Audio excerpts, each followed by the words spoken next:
90% लोग cabin crew बनने से पहले ही हार मान जाते हैं क्योंकि उन्हें इंडियन और इंटरनेशनल एयरलाइन की रिक्वायरमेंट्स का फर्क ही नहीं पता होता। तुमने भी ये जरूर सुना होगा कि इंडिया में 155 सेंटीमीटर चाहिए, इंटरनेशनल के लिए 160 सेंटीमीटर चाहिए, और फिर तुमने सोचा होगा कि मैं तो एलिजिबल ही नहीं हूँ। लेकिन असली कंफ्यूजन यहीं से शुरू होता है क्योंकि हर एयरलाइन का रूल सेम नहीं होता। सबसे पहले इंडियन एयरलाइंस की बात कर लेते हैं, जैसे इंडिगो, एयर इंडिया, इनमें हाइट फिक्स्ड होती है। फीमेल्स के लिए 155 सेंटीमीटर्स, मेल के लिए अराउंड 170 सेंटीमीटर्स, और वेट यहाँ बीएमआई इंपॉर्टेंट होता है। फीमेल्स के लिए लगभग 18 to 22, मेल्स के लिए अराउंड 18 to 25, मतलब तुम्हारा बॉडी प्रोपोर्शनेट होना चाहिए। अब आते हैं इंटरनेशनल एयरलाइंस पर, जैसे एमिरेट्स, कतर एयरवेज, एतिहाद। यहाँ गेम पूरी तरह ही चेंज हो जाता है। यहाँ सिर्फ हाइट मैटर नहीं करती, सबसे इंपॉर्टेंट होता है आर्म रीच टेस्ट। तुम टिप टू टोस पर खड़े होकर 2012 सेंटीमीटर तक होने चाहिए, तभी तुम क्वालिफाई करते हो। सच्चाई है कि इंडियन एयरलाइन नंबर्स देखती है, इंटरनेशनल एयरलाइंस एबिलिटी देखती है। यहाँ सिर्फ हाइट नहीं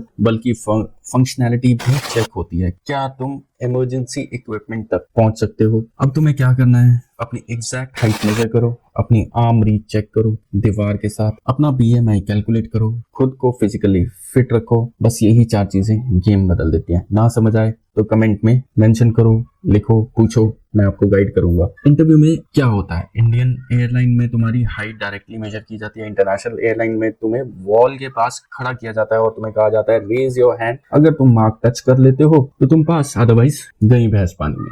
सिर्फ हाइट देखकर खुद को रिजेक्ट कर देना, इंटरनेशनल रूल्स को इग्नोर करना, क्रैश टाइट करना, बीएमआई अनहेल्दी रखना सही नहीं है।